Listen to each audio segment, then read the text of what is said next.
pwede rin po tayong i-welcome din po yung mga nasa likuran. Yung mga nasa harapan, pwede po kayong umikot sa likod. Kanina, ilan lang po yung umikot. Hindi ko nakita yung iba. Praise the Lord. Sige po.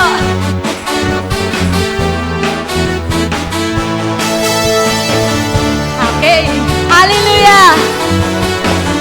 Yes, Lord God. Muli itinataas ka namin, Panginoon, sa umagang ito. Tunay nga na ikaw lamang ang aming Diyos na aming aawitan at pupurihan, Panginoon. Sa inyo lamang, Panginoon, namin ipapakita, Lord, ang mga ngiti, galak na nasa aming mga puso ngayong umagang ito. Amen po ba? Amen! Hallelujah! Let's praise the Lord at sama-sama tayong magpasalamat. Hallelujah!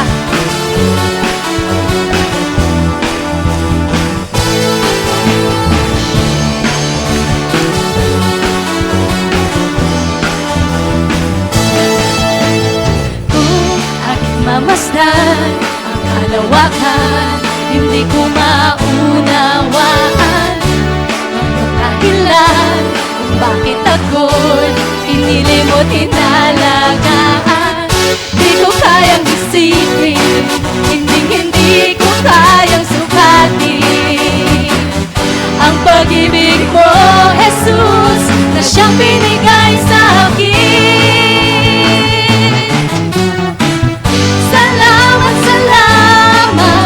Jesus, sa pag-ibig mo, walang ibang nagmahal sa akin na katulad mo. Salamat, salamat, O Jesus, sa pag-ibig mo. Ako'y magsasaya sa piling mo. Hallelujah.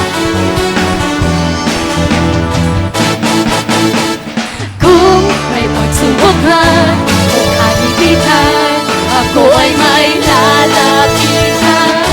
Ikaw, Jesus, ang aking sandigan, hindi mo ko pababayaan. Di ko kayang isipin, hindi ko kayang sukatin ang pag-ibig mo, Jesus, na siyang binigay sa akin. Salamat, O Jesus, sa pag-ibig mo.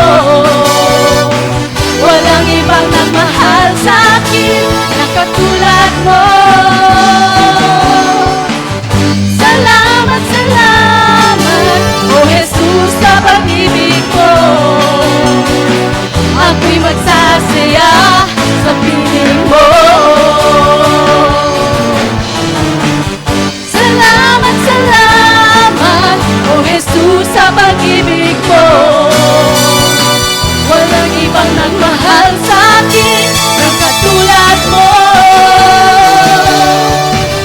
Salamat, salamat, O Jesus, sa pag-ibig mo. Ako'y magsasaya, ako'y magsasaya, ako'y magsasaya, piling mo. Yes, Jesus.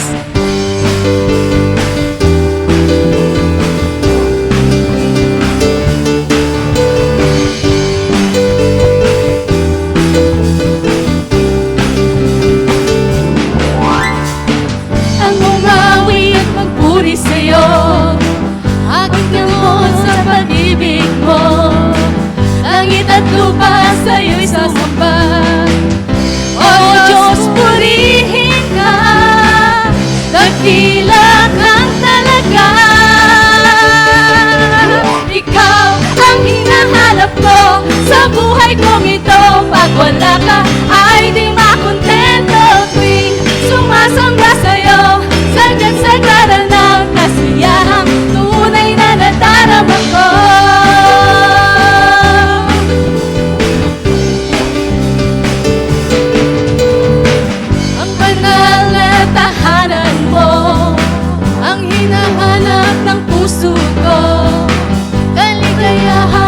Kayang hiling sa'yo lang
Diyos na Ikaw lamang, Panginoon, ang nakapagbibigay ng kaligayahan na tunay na nagbibigay sa amin, Panginoon, ng kalakasan.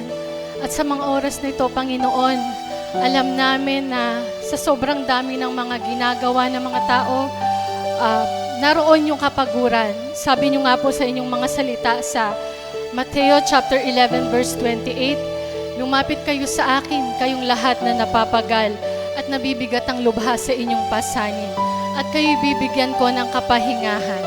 Kaya sa mga oras na ito, patuloy tayong lumapit sa nagbibigay ng kapahingahan sa ating buhay, ang ating Panginoon.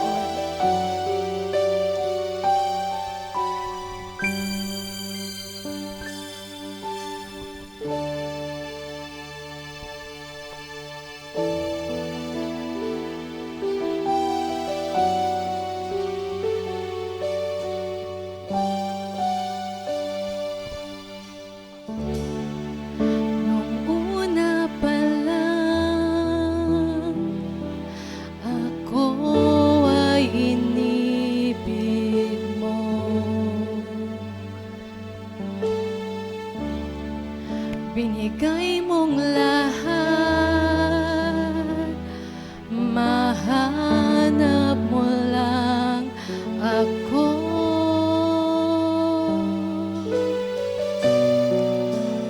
Kapahingahan na sumpungan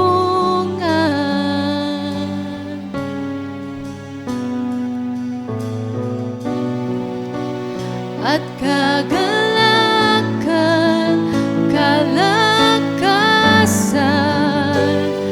natagpuan. Hinanap ako ng pag-ibig mo, kasaganaan nararanasan, may kapayapaan at kaligtasan. Jesus, ikaw ang kapahingahan ko.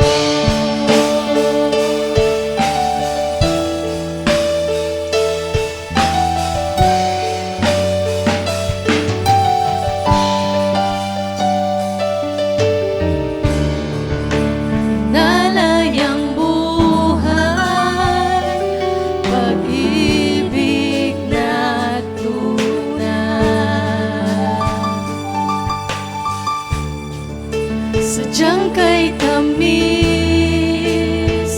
kagandahan mo'y magpakailanman. Kasaganahan na sumpungan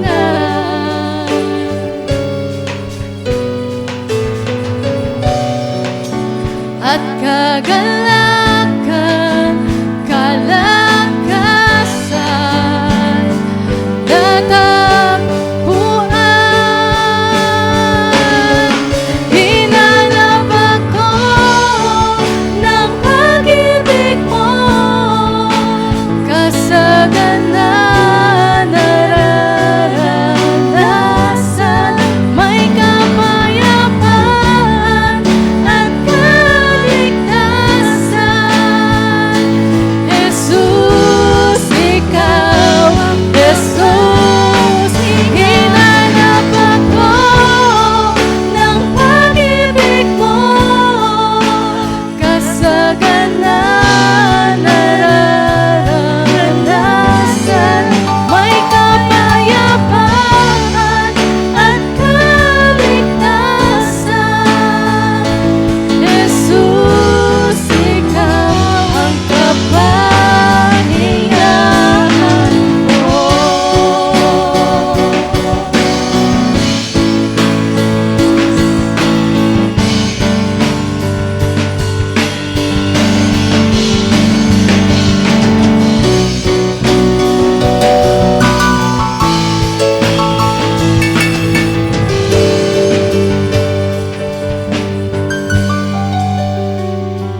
ganap at husto.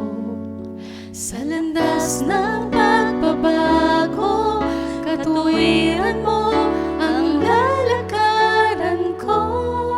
Minsan pa, pawang kabutihan ang nais mo. Ibinigay mong buhay ay ganap at husto. Sa landas ng pagbabago, katuwiran mo ang lalakaran ko. Diyos, ang kabutihan mo ay magpakailanman. Ikaw ang simula at katapusan. Hindi ka nagmamaliw, katapatan mo'y walang hanggan. Ang kabutihan mo'y magpakailanman.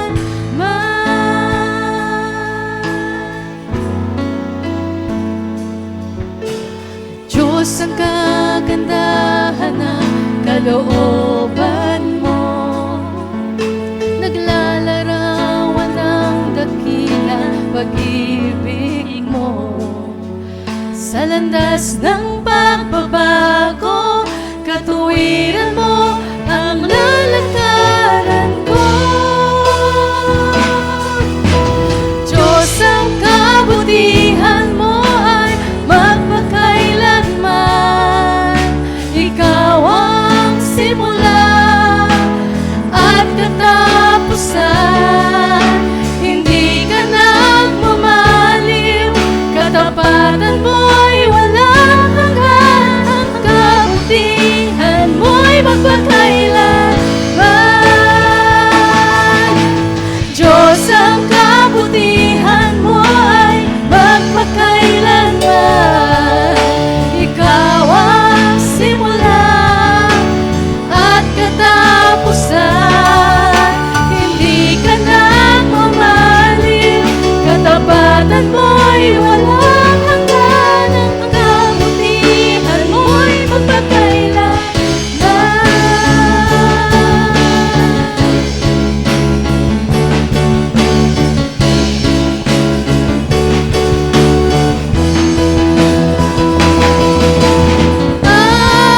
Hallelujah, hallelujah.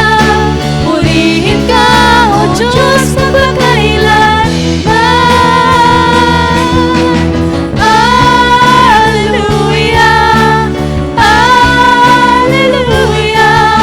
Purihin ka, O Diyos, magpakailanman.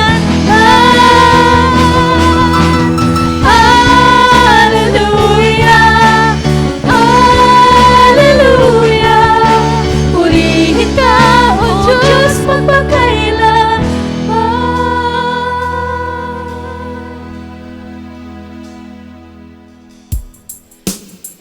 Diyos, ang kabutihan mo ay magpakailanman. Ikaw ang simula at katapusan. Hindi ka nagmamaliw, katapatan mo'y walang hanggan. Ang kabutihan mo'y magpakailanman. Diyos, ang kabutihan mo ay magpakailanman. Ikaw ang simula at katapusan.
Salamat, Panginoon.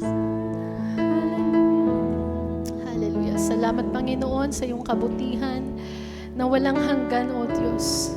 Salamat sa iyong pag-iingat, Panginoon, sa bawat ginagawa namin sa aming buhay. Ikaw ang Diyos na hindi nagbabago.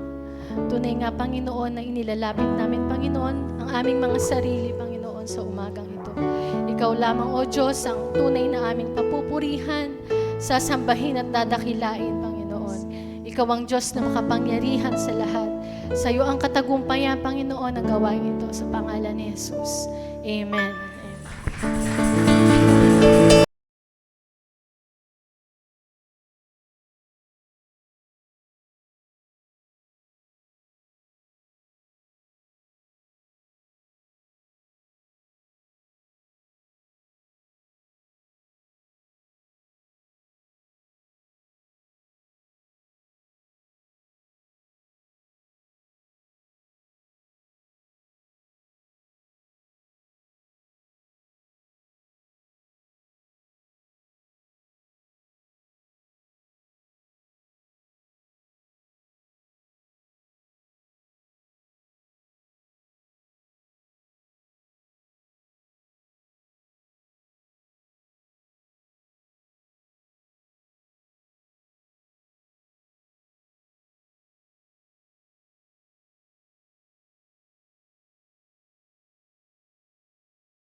So, napakabuti po ng ating Panginoon.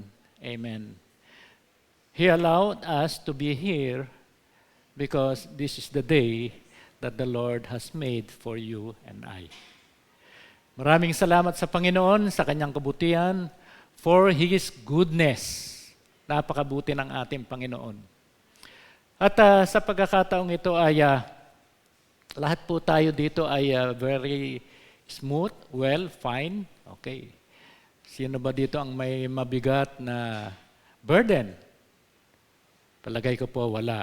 Sapagkat bago po man tayo pumunta dito sa church, ay inalis natin, isinet aside na natin lahat ng nagiging bigati natin. But then, tayong lahat ay naghahangad ng tinatawag na kapayapaan.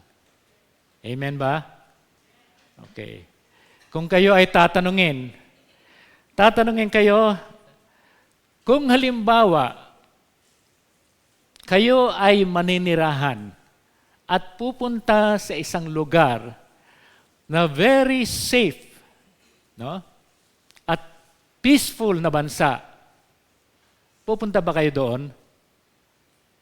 Lalong-lalo na kung halimbawa, makarating kayo doon sa number 1 rank, most peaceful nation in the world. Walang iba kundi sa, alam nyo yon, number 1 na nagra-rank, very, very peaceful nation, yung bansang Iceland. Gusto nyo bang pumunta doon?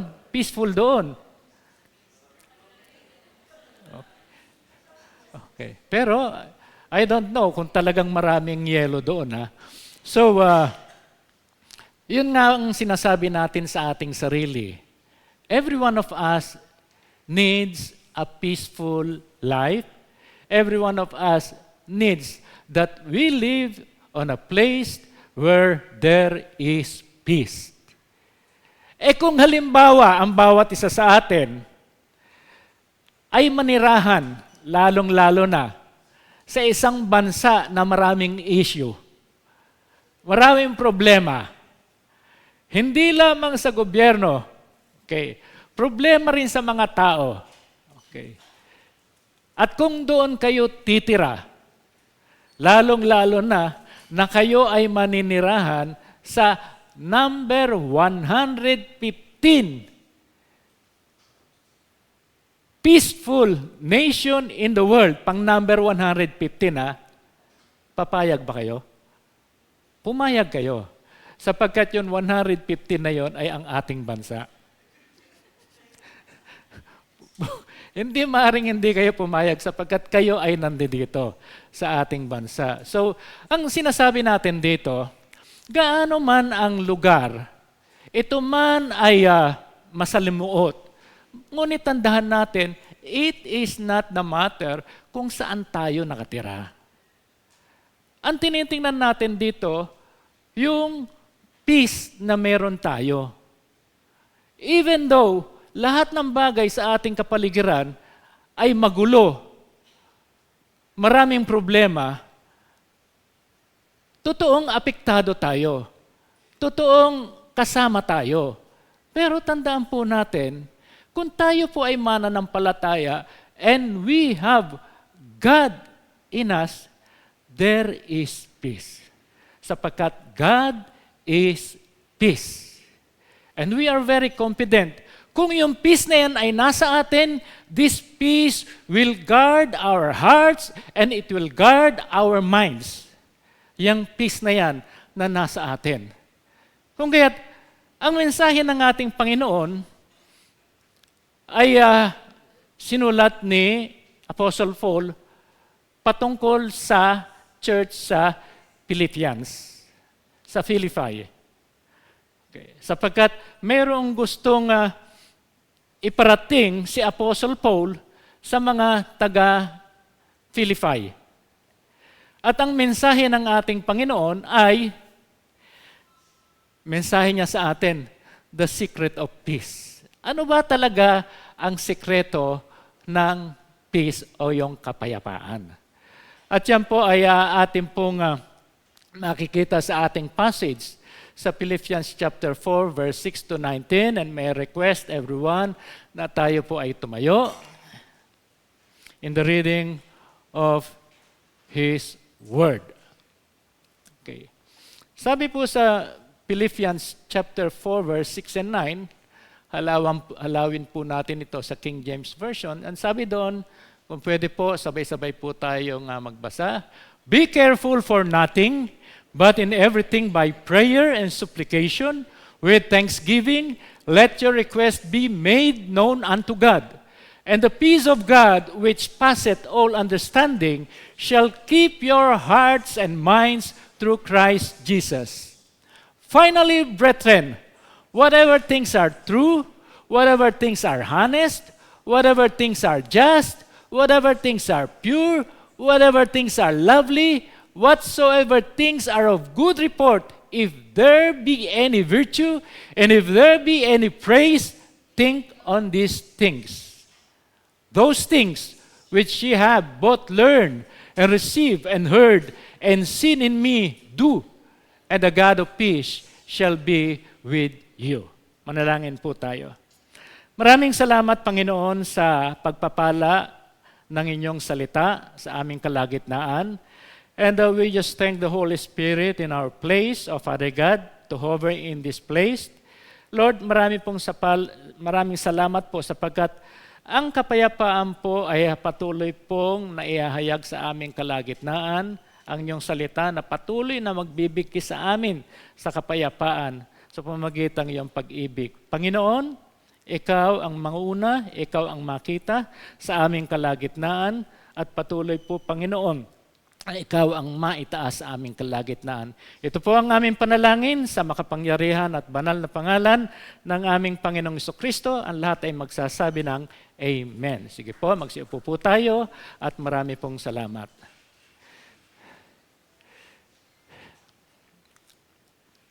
Napakasarap po kung halimbawa po tayo ay maninirahan sa isang lugar na mapayapa. Ngunit, ang sinasabi po natin dito, it's not the place. It is the person kung ano ang nasa kanya. Kung nasa kanya ang peace ng ating Panginoon Diyos, no matter what happened doon sa ating kapaligiran, we can cope. At hindi po magiging sagabal yon sa atin, sapagkat ang peace ng ating Panginoon Diyos ay nasa atin. At titingnan muna po natin kung ano ang ibig sabihin ng peace. Meaning of peace, a state of harmony, tranquility. The absence of hostility, the absence of mental stress or anxiety. Ibig sabihin yon, pag ikaw ay tahimik, nasa iyo ba ang peace? Pag tahimik ang isang tao, nasa kanya ba ang peace? Hindi po natin pwedeng masabi na nasa kanya talaga ang tunay na peace. Sapagkat, alam niyo po, ang pagiging tahimik po na hindi natin malaman, it is a mental disorder. Kung halimbawa, kinakausap mo yung tao at tahimik at hindi sumasagot, at kung halimbawa, kung yung tao ay nasa isang sulok at laging nag-iisa at tahimik siya, it doesn't mean that silence there is peace in him. Ngunit, ang isang mental disorder na medyo maiinis tayo ay yung isang tao na magulo. Na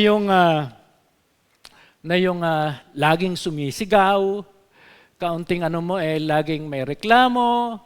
Okay, dito sa church, maaring tahimik, pero paglabas ng bahay, ay nandoon na, makikita na natin, yun talagang tunay na behavior. There is no peace in him.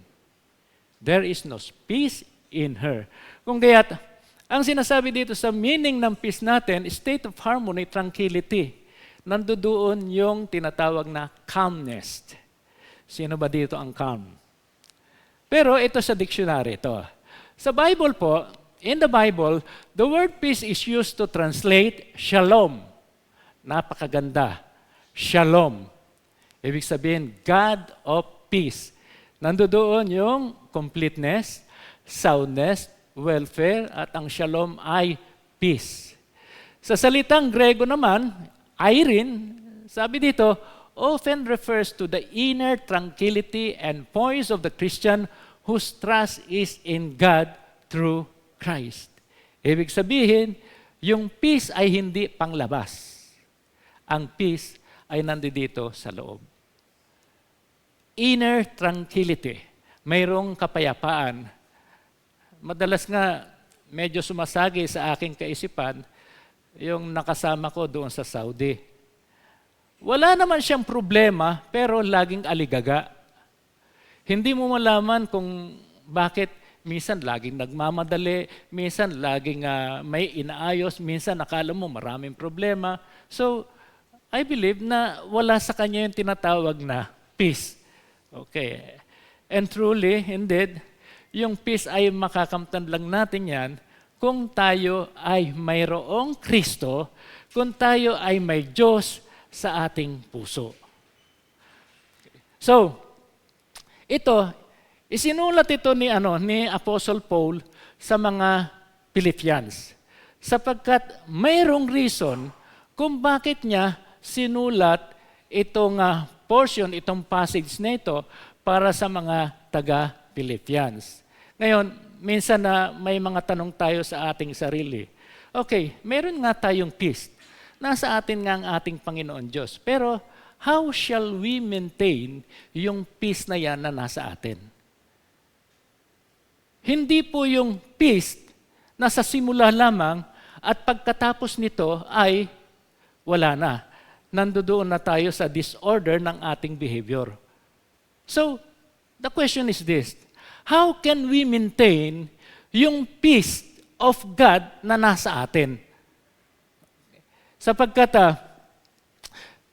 tandaan po natin, it is the peace of God that should rule and reign in our hearts.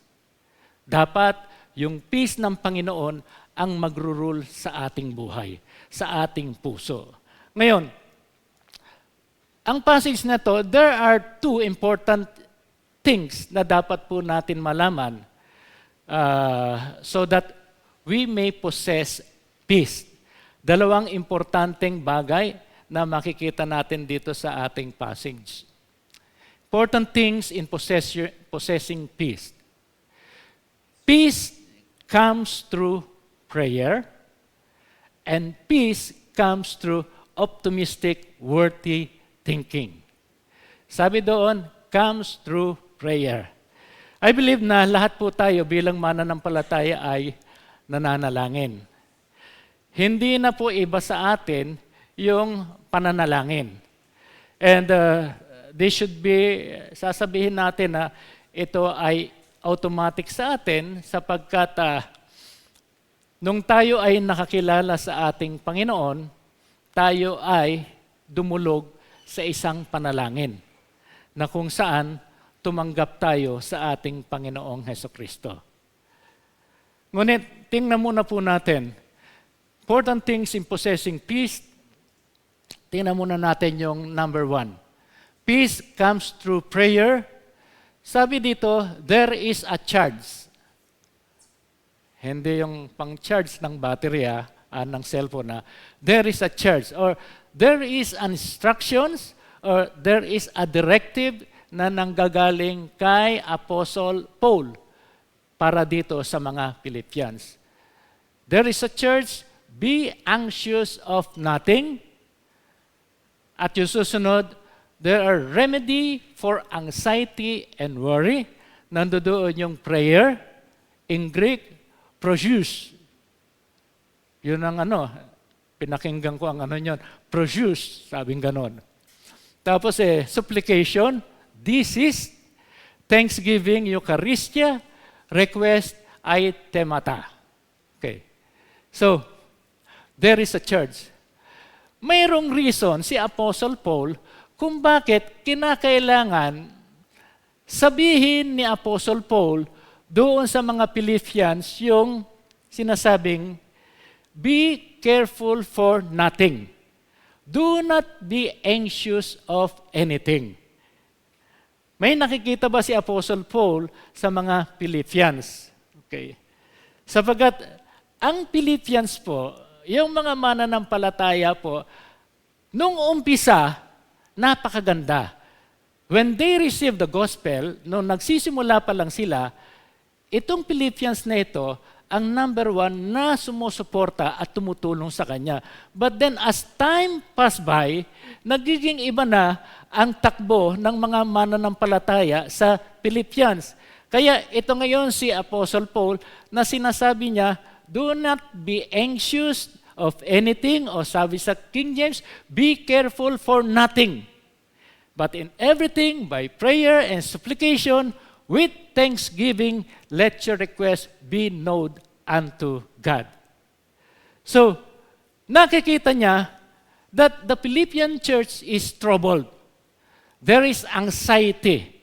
Mayroon silang mga worriness. Kung kaya't, bakit? Ano ba ang nakikita ni Apostle Paul sa mananampalatayang Philippians? So, nakikita doon ni Apostle Paul, no? May mga member na nagiging karnal. Ibig sabihin, some of the members were being in an attitude of carnal. Parang bumabalik sila doon sa lumang pagkatao nila. At itong Philippian church ay pinasok na penetrate na ng mga false teachers na doon sa loob ng iglesia ay nakikipag-fellowshipping. Hindi lang yon. Nandoon rin na ang ibang mga members ay they were prideful, they were super spiritual, and they are self-centered. Yung iba pa nga, they are persecutor. Yung ibang mga persecutor, sometimes, ibang mananampalataya rin na pinipersecute sila.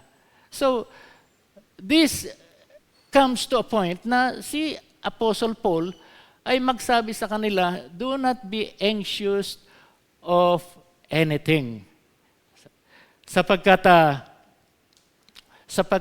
kinakailangan sa kanila ay magkaroon sila ng tinatawag na kapayapaan at maturuan ang mga taga-Philippians, magkaroon sila ng discipline sa kanilang pananampalataya. At ang pinaka masama nyon ay some of the members struggles for life. Sa pagkain, yung iba mahirap, yung iba ay talagang food, clothing, and shelter, yun ang kanilang nagiging problema. Kaya sabi dito ni Apostle Paul, there should be a thing na dapat nasa kanila so that they should not worry and they should not have any anxiety. At ang kinakailangan doon ay supernatural answer. And that supernatural answer is the peace of God. Yung kapayapaan. Sa atin po, mga mananampalataya, naranasan ba natin na tayo ay nagkaroon ng mga problema na kung saan nagiging atubili tayo? Hindi naman po maaalis sa atin yan. Because in general, we are not exempted doon sa mga bagay na magiging challenge sa buhay natin. Ngunit it is how sa atin kung papaano natin mako-conquer yung mga problema o yung challenge niyan sa buhay natin. It is up to us. Ngayon, yung mga challenge na yan, yung mga problema na yan, ay kinakailangan makonquer yan ng tinatawag na peace na nanggagaling sa ating Panginoon Diyos. So, if there are anxiety and weariness, marami po ang nagiging epekto nito. Okay. Kakaroon tayo ng depression. Okay. May mga plano tayo na gusto nating gawin pero hindi natin magawa. Mayroon tayong fear. Pag tayo ay nilapitan ng ibang tao, ng ating kakilala, ng ating kaibigan, natatakot tayo. Bakit? Kasi baka mamaya ay utangan tayo. Okay, so pag masama na ang tingin sa atin ng ating mga kaibigan o yung ating mga kakilala, ay natatakot na tayo. Meron tayong fear. O kaya there is distrust and there is unbelief sa atin. So, ito po yung mga epekto ng tinatawag na anxiety o kaya worriness o kaya we are troubled pag ganon ang nararanasan natin at ganon ang nagiging experience natin. So, ang kinakailangan sa atin ay dapat magkaroon tayo ng tinatawag na peace na nanggagaling sa ating Panginoon. So, itong mga taga-Philippians ay totally They are charged by Apostle Paul na sinasabi, do not be anxious of nothing. Okay, so, ang ating Panginoong Jesucristo, minsan, nagkaroon din ng enkwentro sa ganyang klaseng mga eksena. Natatandaan niyo po nung ang ating Panginoong Jesucristo ay pumasok sa bahay ni Mary. Okay. Si Mary ay patuloy na ini-entertain ng ating Panginoong Jesucristo. Pinapakinggan ni Mary yung mga sinasabi ng Panginoong Jesucristo. But then, ito ngayon si Martha. Si Martha ay nagsumbong pa siya sa ating Panginoong Jesucristo. Panginoon, maaari ba nga si Mary ay tulungan ako dito sa aking mga ginagawa? Sapagkat hindi magkaugaga si Martha doon sa kanyang preparation para sa ating Panginoong Jesucristo. Sabi sa Luke 10, verse 41, sabi ng Panginoon, and Jesus answered and said unto her, Martha, Martha, thou art careful and troubled about many things. Nagkakaroon ka ng problema dahil lang sa paghahanda para sa akin. Ngunit, ito ngayon si Mary, ay kampante-kampante na nakikipag-usap sa ating Panginoong Jesucristo. Minsan ganyan po tayo No? Instead na sa isang celebration, tayo ay nagiging masaya, kasama tayo doon sa celebration. But then, because nagwo-worry tayo, dahil doon sa ating mga bisita, hindi tayo magkamaya kung papaano tayo magpiprepare. Mas mabuti yon kung may prepare. Masagwa rin naman kung wala kang ipiprepare. So, praise God. The remedy for anxiety and worry, number 1, is yung tinatawag na prayer. Actually, dito sa passage natin, makikita natin dito yung 4 na salita. Sabi dito, be careful of nothing but in everything by prayer and supplication with thanksgiving, let your request be made known unto God. So, makikita natin dito yung 4 na salita. Yung sinasabing prayer, supplication, thanksgiving, and let your request be made known unto God. Prayer. Lahat po tayo dito nananalangin. So, pag tayo ay nanalangin, ano ang basis natin kung bakit tayo nananalangin sa ating Panginoon? Nananalangin ba tayo sa ating Panginoon sa pamamagitan ng mga bagay na sinasabi lang natin sa Kanya na kung ano lang ang pwede nating sabihin? Nananalangin ba tayo sa ating Panginoon na kahit mali ang motive natin ay sinasabi natin sa ating Panginoon? Pag tayo ay nananalangin, mayroon tayong basihan. At ang basihan natin ay walang iba kundi yung salita ng Diyos. Pag tayo ay nanalangin, mas maganda na atin maisiwalat sa ating Panginoon Diyos kung saan niya sinabi yung bagay na yon. Yung kanyang mga pangako. And my God shall supply all my needs according to His riches in Christ's glory. Panginoon, sinabi mo po yan. So, may basis po tayo. Ang basis po natin yung salita po ng ating Panginoon. We are not praying doon sa mga bagay-bagay na gusto lamang natin sabihin sa ating Panginoon. May basis yung ating mga pananalangin. And to God, we are presenting to God yung mga cares natin, yung mga bigatin natin, yung mga alalahanin natin, sapagkat tayo ay nagkakaroon ng communication sa ating Panginoon Diyos. A person or a believer who does not pray in 1 week will be a weak Christian. Brad, nananalangin naman ako Tuwing kumakain, nagpipray naman ako Bless us, O Lord, and this thy gift, which we are about to receive from thy bounty through Christ our Lord. Amen. So, okay na yun sa atin. So, sa ating pananalangin, dapat makita natin dito na importante yung salita na ating minimension. Hindi po tayo nagsasalita sa panalangin ng mga word na vain repetitions lamang. Sapagkat sa iba, sa mga pagan, yung mga repetitious prayer, sa kanila powerful yon. But there is not power doon sa mga repetitious word na sinasabi. Because the power is in God.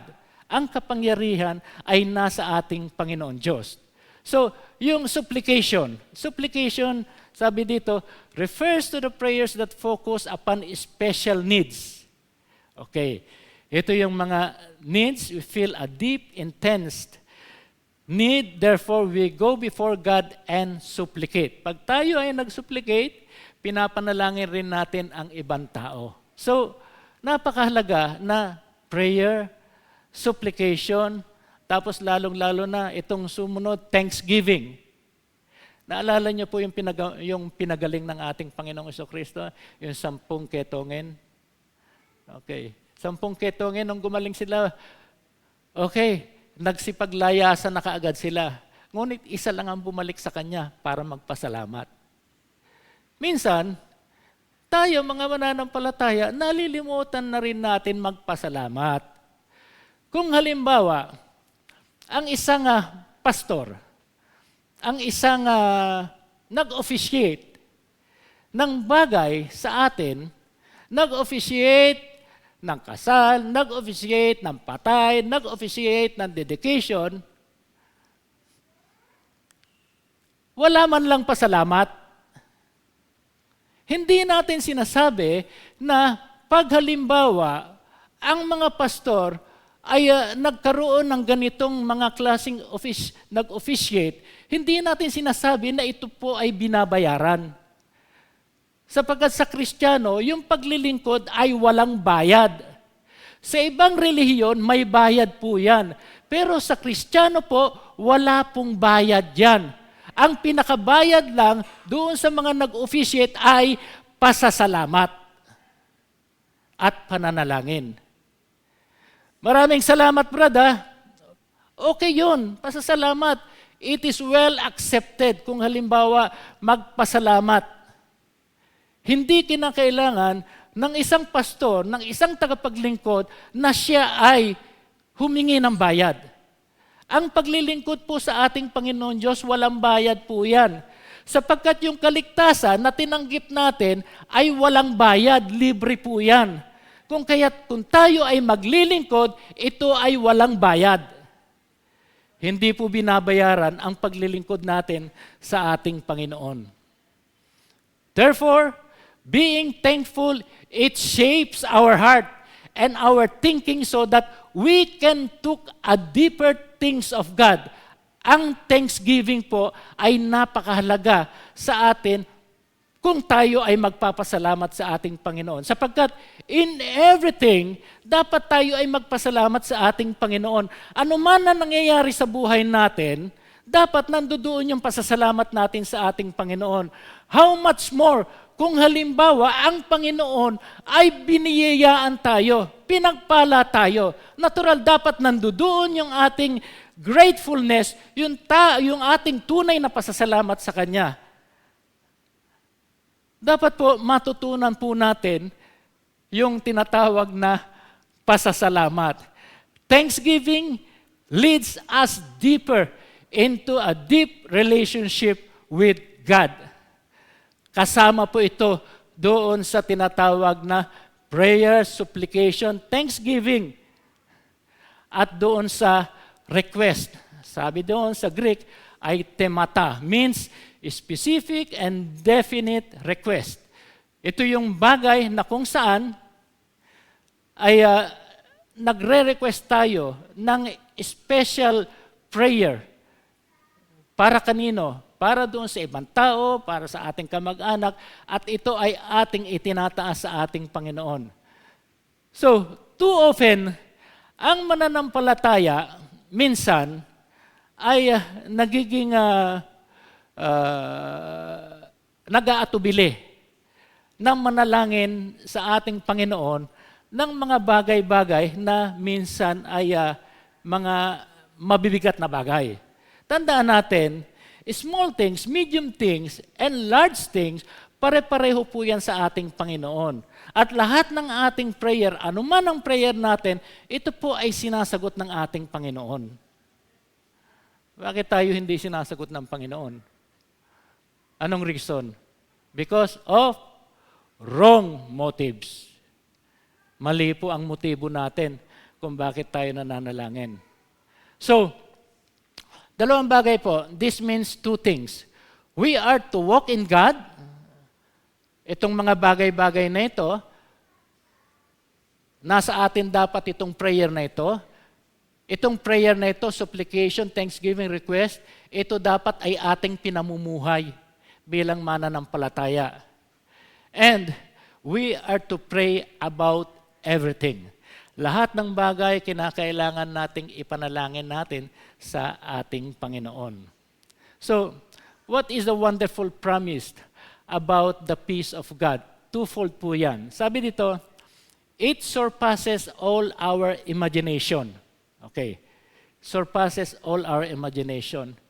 Isipin nyo na po, yung pinakamatindi at pinakamabigat na problema natin na ating kinaharap.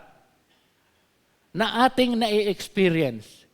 Once na ito ay ating kinuluban ng peace ng ating Panginoon, all of these things will be dissolved. Nandoon yan, pero ito ay natatakpan ng tinatawag ng kapayapaan ng ating Panginoon Diyos. We will have a peaceful inner spirit sapagkat nandoon sa atin ang Espiritu ng ating Panginoon Diyos at lahat ng mga bagay na yan na nagiging problema natin ay kayang i-dissolve, kayang lukuban ng tinatawag na kapayapaan na nanggagaling sa ating Panginoon. Sabi sa Romans chapter 8 verse 6, "For to be carnally minded is death, but to be spiritual minded is life and peace." Hindi na po natin kinakailangan na lumakad sa direksyon na kung saan tayo ay magiging karnal. Ano ba ang karnal? Ang isang karnal ay yung babalik tayo doon sa ating pagiging natural man. Yung mga bagay previously na ating ginagawa ay binabalikan natin. Nagiging karnal ang isang Kristiyano. Tandaan po natin, may mga bagay-bagay na dapat nating gawin upang tayo ay hindi maging carnal Christian. Sapagkat to be carnal-minded is death. But then, we must be spiritually minded sapagkat nandoon po yung buhay at nandoon po yung kapayapaan. Two important things in possessing peace. Ito po yung pangalawa.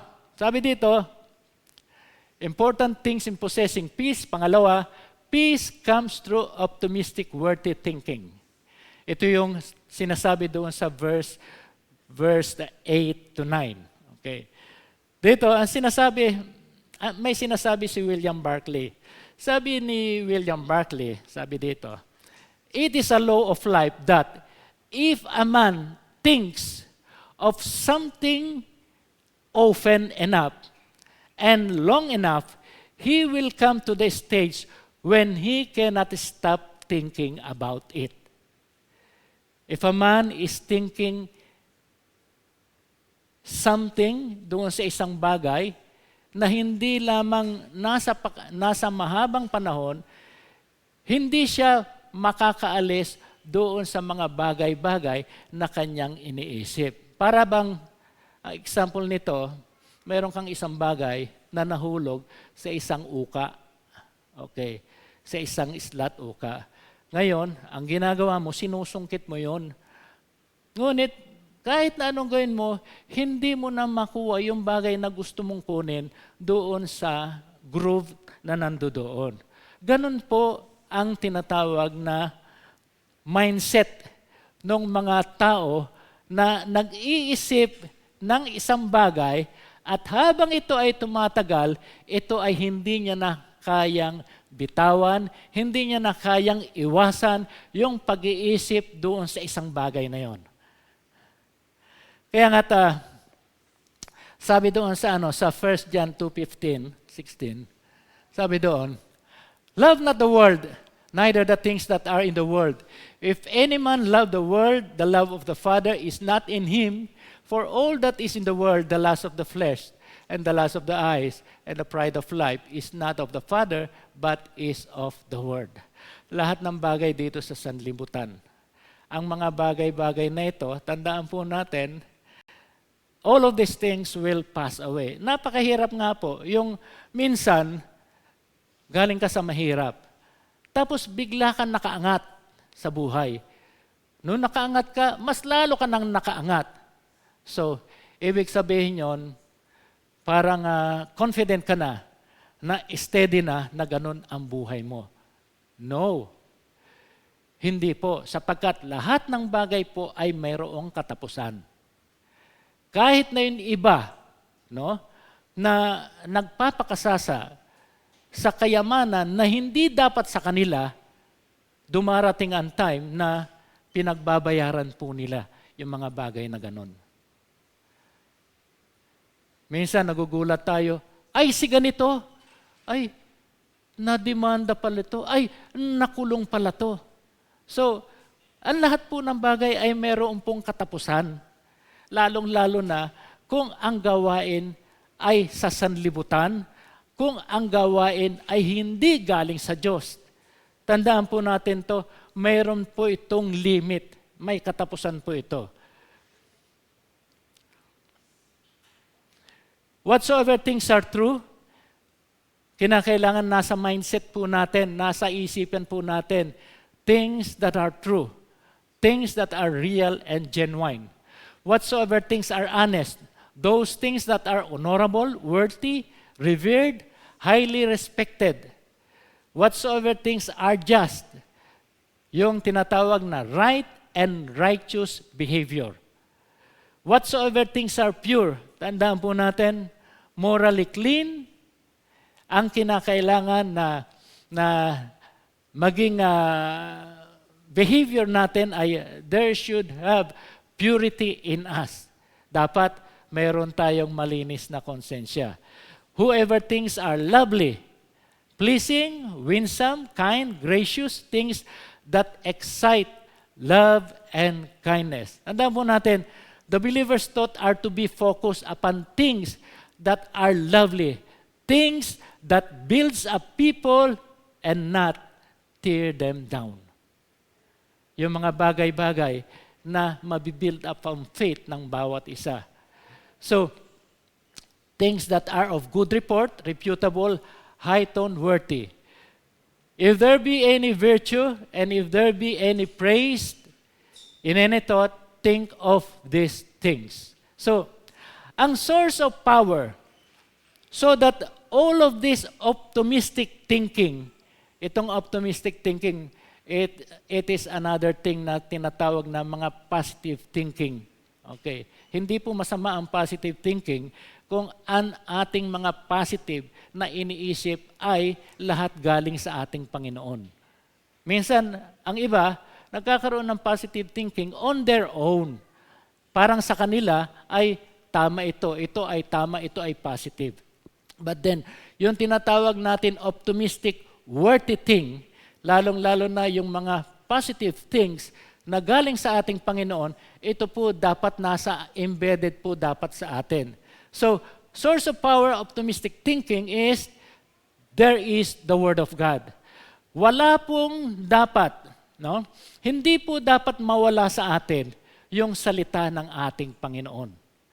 Sapagkat ang salita po ng Panginoon ay tunay po. Pag nag-share nga po ako ng Word of God, ang sinasabi ko, naniniwala ka ba dito sa Bible?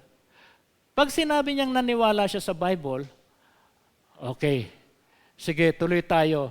Pero kung sinabi niyang hindi siya naniniwala, ang mangyayari niyon, magdidebate lang kayong dalawa. Hindi mo naman siya pwedeng sakalin dahil bawal manakal ng tao. At sabihin mo sa kanya, hindi ka ba maniniwala dito sa Bible? So hindi naman pwede yung ganon.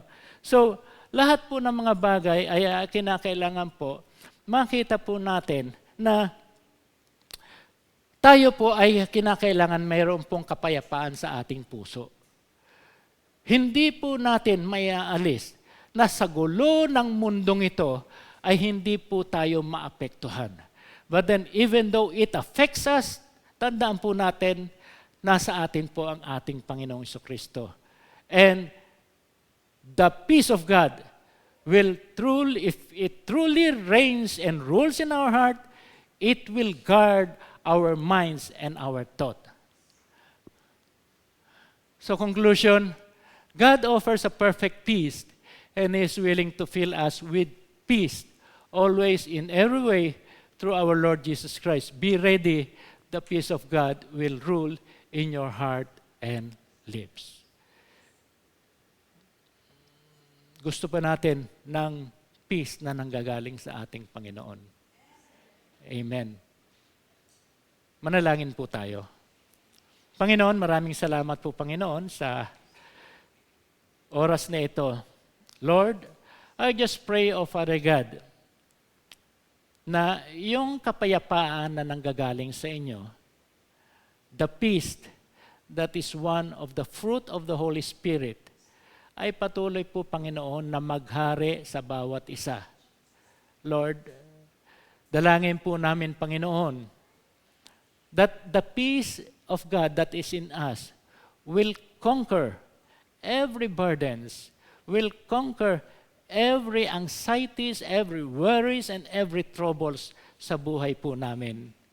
Dalangin po namin, Panginoon, na yung peace na nanggagaling sa inyo, kasama yung pag-ibig sa pamamagitan ng Panginoong Jesucristo, ay patuloy po, Panginoon, na mag-reign at mag-rule sa buhay po namin. Maraming salamat, Panginoon, sapagkat kaakibat nito ang aming pagsunod sa direksyon na gusto ng banal na Espiritu. Hindi po mawalay, Panginoon, ang banal na Espiritu sa paglakad namin bilang isang Kristiyano, sapagkat alam namin, kapag ang banal na Espiritu ay nasa amin, there is always the Lord Jesus Christ, and Jesus Christ is the true peace in us. Marami pong salamat sa inyo ang lahat ng papuri, lahat ng kadakilaan, sa makapangyarihang pangalan ng aming Panginoong Jesucristo, ang bawat isa po ay magsasabi ng Amen and Amen. Palakpakan natin ang Panginoon. Hallelujah.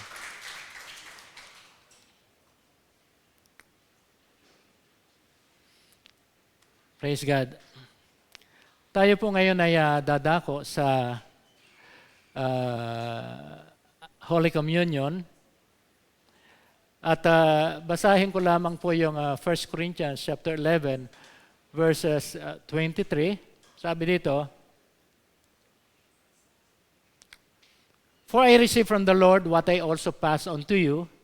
The Lord Jesus, on the night he was betrayed, took bread, and when he had given thanks, he broke it and said, 'This is my body which is for you. Do this in remembrance of me.' In the same way, after supper, he took the cup, saying, 'This cup is the new covenant in my blood. Do this whenever you drink of it in remembrance of me. For whenever you eat this bread and drink this cup, you proclaim the Lord's death until he comes.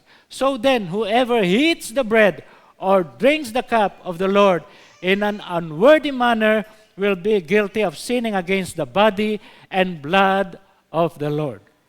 Praise God. Ito po yung in-institute ng ating Panginoong Jesucristo. Ito po yung Last Supper. Bago siya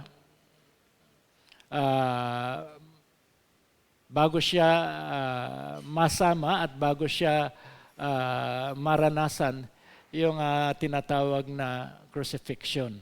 So, sa pagkakataong ito po, bago po tayo mag-partake ng mga elements, okay, we should have a few minutes na tayo po ay humarap sa ating Panginoon and repent doon sa ating mga kasalanan. Kung meron pa, in a few minutes, let there be silence. Hallelujah. Maraming po salamat.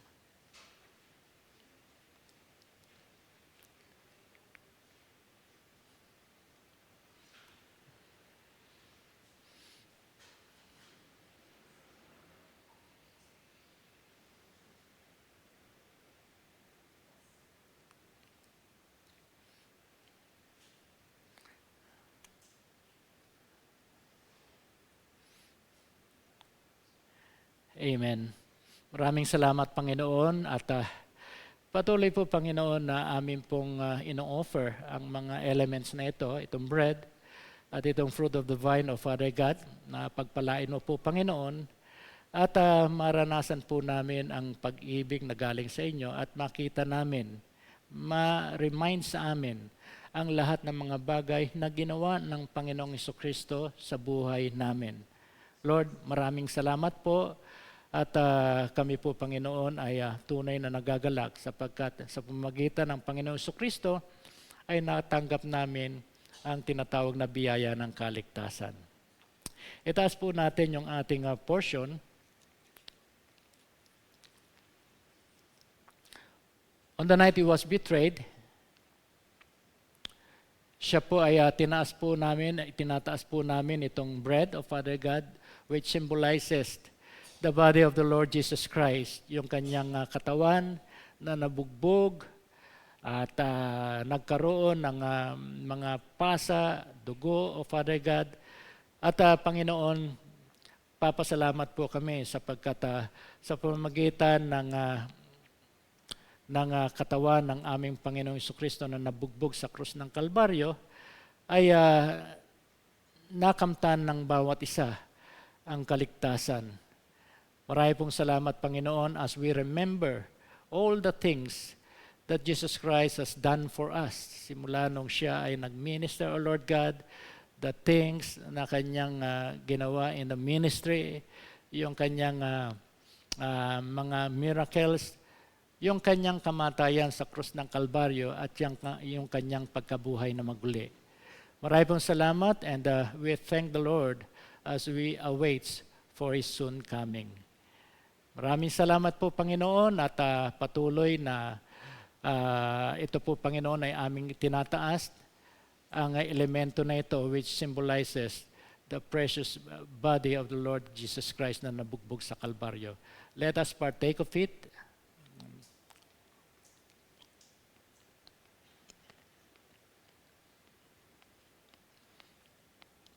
The same manner I took the cup and said, "This cup is a new covenant in my blood. Do this whenever you drink of it in remembrance of me. For without shedding of the blood, there is no remissions for all our sins." Tinataas po namin ito, Panginoon. Nagpapasalamat po kami sapagkat tunay nga po, Panginoon, nakamtan namin ang kapatawaran sa lahat ng aming mga pagkakasala. We are all justified, O Father God. We just thank you. In Jesus' name we pray. Amen and amen. Let's partake.